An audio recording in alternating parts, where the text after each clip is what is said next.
Well, hello there everyone in the VC. It's John here again with another video. The weather is absolutely stunning outside, I have to say, and it's forecast good for the weekend here on the Emerald Isle as well, so that's fantastic news. Restrictions are been lifted slowly but surely, but we can go that little bit more in distance travelling as well, so that's fantastic as well. So there's kind of a nice buzz in the air so far, so we're slowly but surely getting back to normal, so all positive. Today I am going to do a video. This is a video that's been set up by Richard McCook. It's 10 albums, desert island albums, 10 albums by female artists that you would actually take on a desert island with you.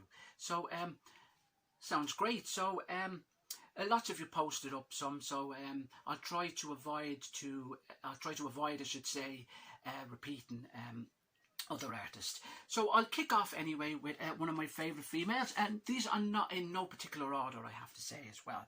So we're allowed 10, and with one greatest hit, so I think I may have cheated a little bit here, so yeah, so anyway, start off with the late, great, brilliant Amy Winehouse, of course. This is the Frank album, a fantastic album. Love this album.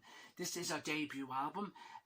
Amy, of course, taken way too soon from us, but she has such a beautiful, unique voice. What can you say about Amy Winehouse? I think everyone respects and loves Amy Winehouse. She's just one of those real extreme talents, so she would definitely be coming with me on the desert island. And the songs on this, songs like Stronger Than Me, Know You Now, Take the Box, October Song, they're just absolutely phenomenal songs. What can you say? That's Amy Winehouse and Frank. And Back to Black, her second album, another fantastic album as well. And there was another album released after her passing as well, with unreleased material as well. That's another fantastic album as well. Next up is the brilliant Lily Allen, of course. Again, one of those artists with that beautiful, distinctive voice.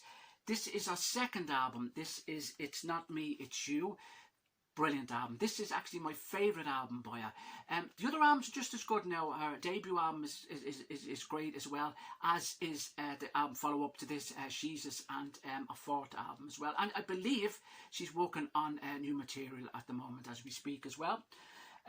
This has absolutely some brilliant songs, of course, like the big hit The Fear, Fuck You, which is a song, Never Gonna Happen, I could say, Back to the Street. Just so many absolutely every track on this album I think is absolutely fantastic. And she actually retired after she'd done this album for a short time. She said she wasn't going to do any more gigs or record any more albums, and she actually opened up her own boutique, I believe, selling clothes, women's clothes, that you could actually hire, expensive high street clothes. I think she set it up with her sister-in-law, but it didn't last too long, I believe. I think it was called From Riches to Rags. But she got back into the music scene then, which was great to see. Anyway, she retired for about 2 or 3 years, I think. Yeah, this is a fantastic album, Lily Allen, It's Not Me, It's You. And that would definitely be going with me, I have to say. Have to give a mention to the extremely talented, of course, Stevie Nicks from Fleetwood Mac. This is the Rumours album. Now, I do adore Stevie Nicks' solo material as well. She just has one of those voices, again, just distinctive, beautiful voice, great songwriter too, Stevie Nicks. This is the Rumours album. Every song she sings on this album is absolutely fantastic as well. So I have to give her a mention as well. And this being one of my favourite albums of all time, I have to give it a mention as well. The fact that Stevie Nicks is on it. So this would be going with me as well. I think everyone has a copy of this album somewhere. It's one of those albums that everybody has. So yeah, the brilliant Rumours album. Yep. Next up, from Dublin's Fair City, I've mentioned her before, of course, it's Imelda May. This is her Mayhem album, I should say. This is her third album. Fantastic album. This is my favourite album by her. Her other albums are fantastic as well, I have to say. Her debut album, No Turning Back, it's great. Followed by the second album, Love Tattoo, is another fantastic album. But this one is... This, as I said, is her third album. This is kind of the last album that she kind of was... she started out as a kind of a rockabilly act.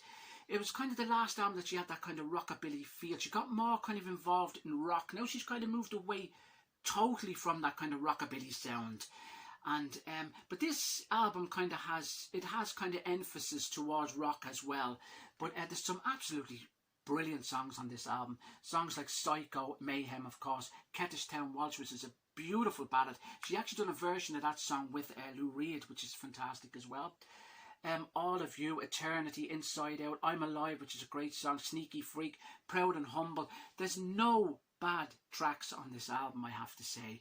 And she's had, I think she's about 5 albums. She's well, next month I believe she's releasing an EP of poetry, so that should be interesting to hear as well. So yeah, this is Imelda May, and this is her Mayhem album, and that would be Going With Me as well. Great album. Next up, this is an unusual one, I have to say, because this is the brilliant, extremely talented Chrissy Hyatt with Valbone Woe, and this is a jazz album. Has a very kind of a jazz influence to it. Chrissy Hyatt, of course, Pretenders fame. What can you say? Everything Chrissy Hyatt sings is absolutely just mind-blowing. She's just one of those brilliant talents. What can you say about Chrissy Hyatt? But this album is so different from her work prior. She's totally took a new direction, but it works so well. The songs are cover versions. They're kind of pre-war songs, but they sound absolutely fantastic. Standout songs for me are songs like How Glad Am I, Hello Young Lovers, brilliant song. Riverman, beautiful song. You Don't Know What Love Is another great song. My favourite song on it is No Return, which is an absolutely outstanding song. Once I Loved, and she does the cover version of the Nina Simone, the song that made Nina Simone very famous as well, Wild as the Wind, which of course is on David Bowie's Station to Station album as well. But she does an absolutely fantastic version of Wild as the Wind on this particular piece as well. It's just an absolutely mind-blowing album. Now, I would not be a jazz fan, I have to say, but it just works so well. Her voice works so well. And she said that it's an album she always wanted to do. So, and you can really see it in this album. You can actually feel it so much in this album. It's a great mood to this album. Great album just to kick back your shoes and listen to. Yeah, so this would definitely be Going With Me. So it's actually a recent release too. It was only released last year. So yeah, love this album. I've given it so many plays. Yeah, so this is Chrissy Hyatt, Valbone Woe. Yeah.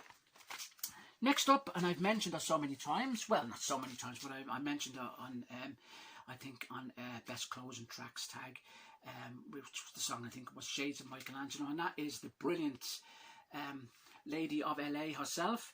It's Belinda Carlisle, and this is our third album, Runaway Horse, a fantastic album. This, again, is my favourite album by Belinda Carlisle. Now, her other albums are good too. Her debut album, Belinda, her second album, Heaven and Earth, I think it's called Heaven and Earth, of course, is another great album, of course. But this has spanned so many hits, this album.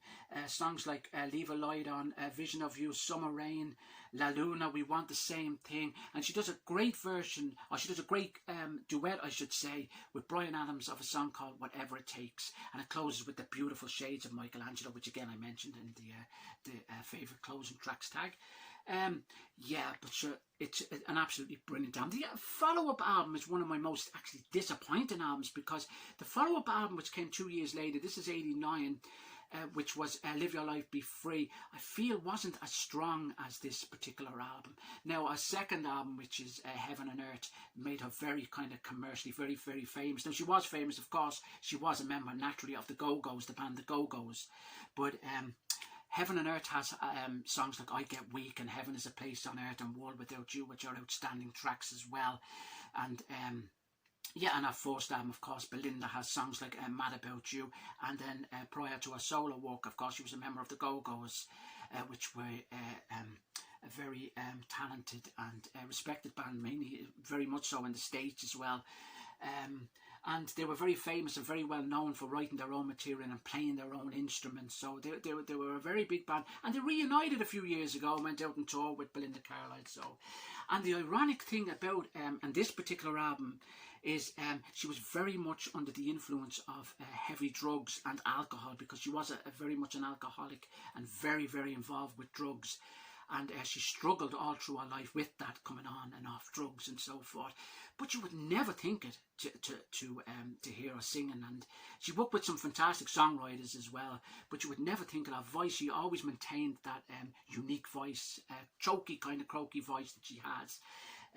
She's just a very, very talented singer, and I was very fortunate last October, to see her live on the Runaway Horses 30th anniversary gig that she done in a kind of a small intimate venue that she played in Vicar Street. Vicar Street is a venue, a small venue, as I say, there in the city centre here in Dublin. And it was an absolutely fantastic show. The only thing was, she didn't seem in great form, but apparently I heard that she wasn't happy with the sound of the gig. But I thought she put on a great performance. She's done all the hits, all the songs, I should say, all the tracks from this particular album, and other older tracks and newer tracks as well. But her other albums are good. As I said, Leave Your Light Be Free is a bit of a disappointment. Real is an okay album. She also done a French album. She sang songs in French on a particular album as well, which was a lovely album too. And she released an album too for Record Store Day, I think it was, in 2017. And when I did go to see her live last year at 61, and to think that she was heavily involved in drinking drugs, you would never think it, because she looks absolutely amazing.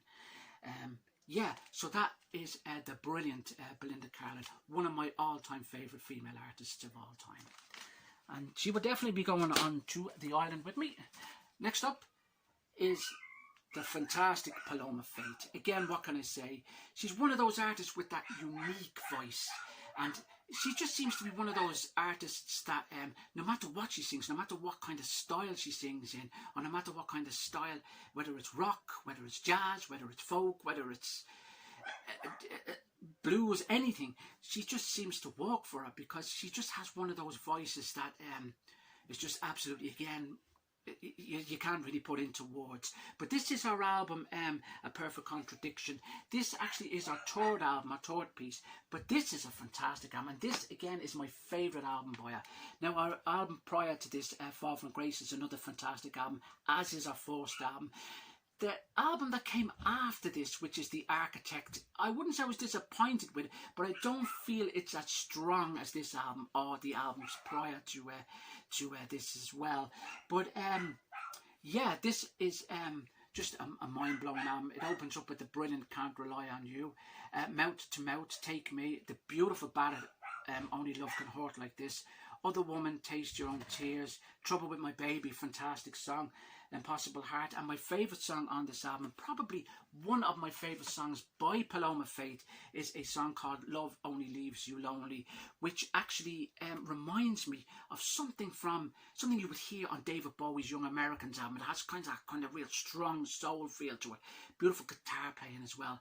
But a fantastic album, this Paloma Faith, A Perfect Contradiction, my favourite album by her, and this will be coming onto the island as well. Yeah, so there we go. Next up, I'm going to show a CD, and this is Elastica. I don't have this on vinyl. This is an absolutely fantastic album. This is their debut album, and the lead singer, of course, which is Justin Frischman, just an absolute, what a voice, what a rocker. She's absolutely unbelievable.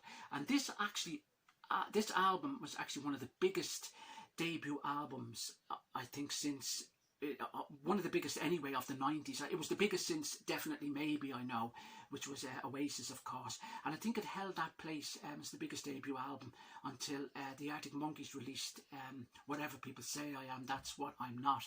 But this album is absolutely phenomenal. Songs like Connection, which of course was a massive hit for them, Hold Me Now, All Nighter, Waking Up, Vaseline, just every song on this album is absolutely fantastic. I played this to death when it came out. Of course, Justine and also Justin Welsh were members of Suede, and they left, of course, in 1995 to form Elastica. But this is an absolutely fantastic, kind of a Britpop punk feel to it. It's just one of those outstanding albums, I have to say.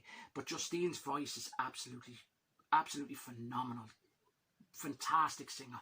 So always respected her. And this was their biggest sell. Their later work was not so commercial as such, but wasn't as good, I have to say. Their debut album is absolutely fantastic. So this, again, would be going with me, so Elastica. Next up, I'm going to show a little bit different here. This is a pop band, Bananarama, which became very famous in the early 80s. They started out with the band Fun by Tree, and then went out on their own and brought out albums which were kind of yeah, they kind of were always in that kind of pop kind of phase. But this one here, which came, I think this might be their third or fourth album, I'm not too sure now. But this, for me, is my favourite album by them. Now, this is a Stock Aitken and Waterman production. Now, Stock Aitken and Waterman were a big production company that were around kind of in the mid-80s, late 80s. And so many acts were signed to them. Acts like Kylie Minogue, Rick Astley. They were, in the 80s, every sound you would hear would have that kind of Stock Aitken and Waterman feel, real 80s production feel. But I always felt it worked with Bananarama. Now, they only kind of had that Stock Aitken and Waterman feel on this particular album. Albums prior to this, like True Confessions, would have songs like the cover version of Venus, didn't have that kind of sound as such. And then albums like Deep Sea Skiving, which had songs like Cruel Summer, and also their debut album also was a very different sound as such.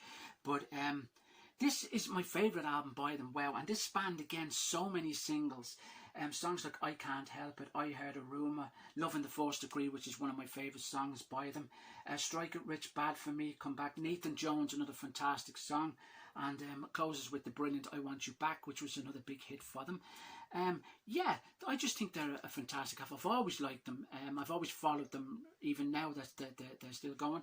And Siobhan Fay, Sarah Dillon and Karen Woodward were the members. And if you look at Rachel, who done a tag too for the Desert Island one, the Desert Island tag, she actually speaks about Siobhan Fay, who left Bananarama after this album actually to become a member of Shakespears Sister. So if you check out if you check out Rachel's video, you'll get all the information about Shakespears Sister. We're another fantastic band, phenomenal band around in the late 80s, early 90s. Very different from Bananarama sound. They kind of had that kind of more gothic kind of rock feel to them, but a fantastic fan. I think they had 4 albums. Sacred Heart, I'm Only Yours, Songs from the Red Room, and I believe they released an EP, I think, for Record Store Day last year. But yeah, she left the band, as I said, to go into Shakespears Sister, and but she did go back with Bananarama a few years ago, and they did a tour, the three of them together, and it was great to see them back in form. But after Sarah left the band, they did take on a new singer, Jackie, I believe her name was, but she was with them for a couple of albums after the Wow album. But this album, for me, getting back to this album, is a fantastic album, and I just love this album, and it just reminds me of my teenage years. Again, it's a nostalgic thing with this album, but yeah, it's just a brilliant album, and yeah, this will come with me too. This is Bananarama's Wow album. Next up, and it would be disrespectful to leave this lady out, my next 2 are greatest hits. So sorry, Richard, I'm going with 2 instead of 1. Be shot. So this is Kate Bush. I can't pick a Kate Bush album. It's just impossible for me, because I love all Kate Bush's albums, I have to say. So I have to go with the greatest hits, because I just love every song on this. And this, again, is mentioning a nostalgic thing. Is I have this since I was about 13 years of age, and I have played it to death. It must be due an upgrade, but it's just one of those albums that I absolutely adore. It has, of course, it has the brilliant Wuthering Heights, Cloudbusting, The Man with the Child in His Eyes, Breathing, Army Dreamers, Sat in Your Lap, The Dreamin'. Just every single track on this album is just absolutely, again, mind-blowing. So Kate Bush, you would definitely be coming with me. I think it's probably worn out, this album, because it must have been played about 100 times. So yeah, this is Kate Bush, The Whole Story. And my next greatest hits, best of, would be The Complete Picture. And this, of course, is the brilliant Blondie and Debbie Harry. Yeah, again, every track on this outstanding. And again, I can't pick a Blondie album. I know famous, very famous albums by by Blondie, like Parallel Lines, but I always feel, there's no disrespect to the other tracks on Blondie's albums, I always feel that the hits were the strongest songs on their albums for some reason. Now, exceptions like For Your Eyes Only, for instance, which was written, of course, naturally for the James Bond theme tune, which I think was, of course, sung by Sheena Easton in the end. But that's a fantastic song they do, For Your Eyes Only. But this has so many great songs on it. Songs like Heart of Glass, Call Me Sunday Girl, Denise Rapture, Bright Side, Dreamin', Atomic, Rip Her to Shreds. And it also has a lot of her solo material on it as well, from albums that she released, of course, like albums like Deaf, Dumb and Blonde, songs like I Want That Man, French Kissing in the USA, and the duet she done with Iggy Pop, Well Did You Ever, which is brilliant, absolutely brilliant. But this is just an absolutely fantastic album. And again, it's an album I played so many times. Yeah, so I would bring this with me. Yep, so this is the complete picture, the best of Deborah Harry and Blondie. She wanted to be known as Deborah Harry when she became solo in the late 80s, rather than Debbie Harry. But I don't think she cares now anyway. So yeah, so that would definitely be going with me as well. And yeah, so there we have it. So that is my 10 plus 2, I believe, greatest hits. I'd like to give a shout out and a thanks to everyone who's subscribed to my channel. I'm really grateful, and I'd like to thank Rachel the Music Man and Richard McCook for all your support, and everyone, as I said, who's subscribed to my channel. I really do appreciate it, and thank you so much for watching, and I'll be back with another video soon. And I just want to say, keep yourself safe and take care. Bye-bye.